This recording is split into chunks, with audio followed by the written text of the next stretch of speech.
Alright folks, and welcome back to Beyond the Beard, an amateur's guide to all grain homebrewing. Now I know, and I'm sorry, it's been a while since episode 2. Life got a little busy and I've been working on a few personal projects in the background. But we are back now and firing up that mash tun once again. Now guys, if you are serious about making better beer at home, then this is the episode you've been waiting for, because today we are talking malt, the soul of your beer, the backbone of your recipe, the grainy goodness that turns water into liquid gold. So let me ask you a question.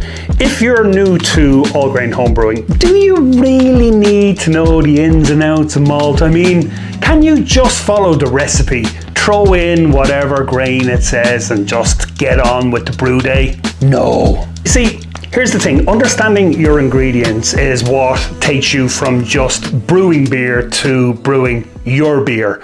Malt isn't just the backbone of a recipe, it shapes flavour, colour, mouthfeel, head retention, and even fermentation performance. And it's just one piece of the puzzle. In this episode and the next ones to follow on hops, yeast and water, ingredient segment of Beyond the Beard, an amateur's guide to all grain homebrewing, I want to show you why digging a little deeper into each ingredient gives you way more knowledge, confidence and creativity in your brewing. So whether you're following a clone recipe or developing your own, knowing what ingredients brings to the glass is a real game changer. Just a quick shout out about something I'm really proud of. The limited edition hard copy of Beyond the Beard is now available. It's been written, designed and handcrafted by me from start to finish, right down to the binding and assembling every copy by hand. As new chapters and sections are released, you'll be able to add them to your manual, building your own complete brewing guide over time. With every new episode released here on YouTube, I'll be printing and posting out that section. And of course, there's also the popular ebook version if you prefer digital. But the hard copy is a limited run all grain manual. You'll find the order link down below to both options. So what exactly does this manual contain? A lot more than I could ever fit into a video. Each section dives deeper into the brewing process, breaks down the tools and the equipment you'll need, explores the ingredients in serious detail and goes well beyond that. Later on in the series, I'll also be dissecting the anatomy of an all grain brew day, share insights, tips and techniques and pack in a ton of extras that you just wouldn't fit on screen. Right, so guys, let's talk malt.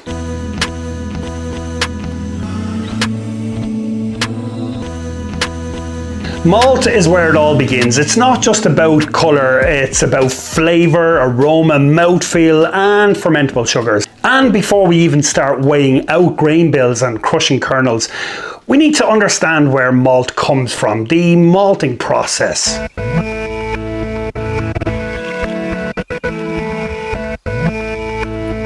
Malting is the art of transforming raw barley into something brewers can use. It involves a number of steps: steeping, germination and kilning. Steeping is where the grain soaks up water and wakes up. Germination is where enzymes begin to develop, enzymes that we'll later rely on in the mash. And kilning is where the magic is locked in: flavour, colour and sugar potential. If you really want to get into all grain brewing, it's worth going beyond just what happens on brew day. It's one thing to use malt, it's another to actually understand where it comes from. We've all seen barley fields on the side of the road, but between harvest and the bag of malt arriving at your door, there's a whole world of transformation happening. Malting is that hidden part of the journey, and honestly, it's fascinating. If you want a proper look behind the curtain, check out my full video tour of the Malting Company of Ireland, where I got to see the process up close, from steeping and germination to kilning, and to speak to Chris, one of the most knowledgeable and passionate people in the game. It's a deep dive and well worth a watch. Now, Let's look at the different types of malt, starting with base malt.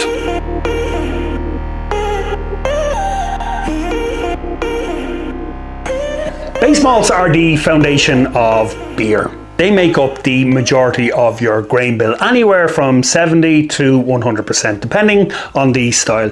You got Irish and British pale malts known for their bready, nutty character. Then you've got clean American 2-row and 6-row, punchy German Pilsner, and richer base malts like Munich and Vienna. Each one brings a different vibe to your brew, and getting to know them is essential if you really want to start building recipes from scratch.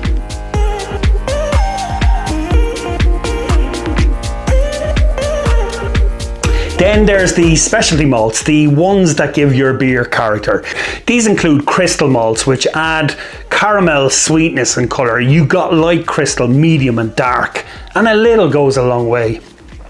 Character malts like biscuit, honey and aromatic bring in levels of flavour. Think toasted bread, floral sweetness, even spice. Used in moderation, they can transform a good beer into a great beer.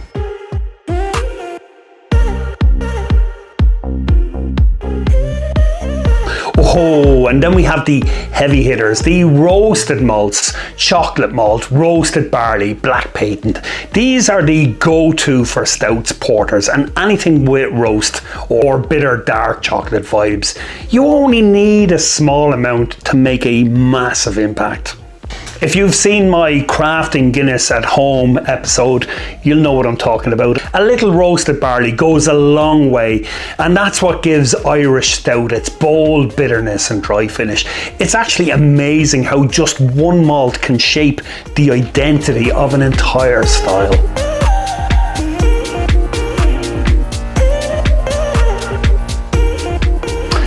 Now, one thing that helps you make sense of all these different malts is understanding their colour ratings, usually measured in Lovibond or SRM. The higher the number, the darker the malt, and generally the more intense the flavour.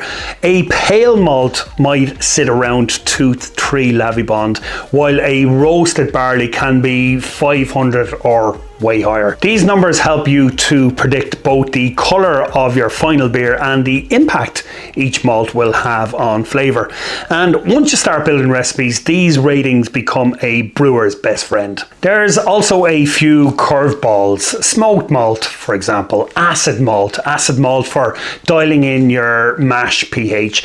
These are specialist tools in your brewing kit, and when used right, they unlock entirely new flavour profiles and efficiencies. And before I forget, if you've ever found yourself halfway through a brew day missing a specific malt, don't panic. I've included a full A3 pull-out malt substitution table chart in the limited edition print copy. It's got colour ratings, flavour notes and smart swaps for base, crystal, roasted and character malts. Perfect for those "what can I use instead" moments. It's the kind of thing you want to keep right beside your grain mill. Now, if all this sounds like a lot to take in, don't worry, that's exactly why I've put together the Beyond the Beard manual. You'll get the full breakdown of everything we've covered in this episode, plus brewing calculators, equipment guides, recipes and more in the ebook or the hard copy edition. This is not mass-produced stuff. It's made by a brewer, for brewers, and it's yours if you want to take brewing to the next level. This is just the start of the ingredients deep dive. Next up, we'll be looking at hops, yeast and water in their own dedicated episodes and chatting with experts in each field. But for now, if you can understand your malt, you've got the foundation to brew almost any style on the planet. Guys, as always, cheers for sticking with me. Hit that like, subscribe, sláinte, and I'll see you in 4 weeks' time for our next ingredient episode, which is all about hops. Thanks, guys.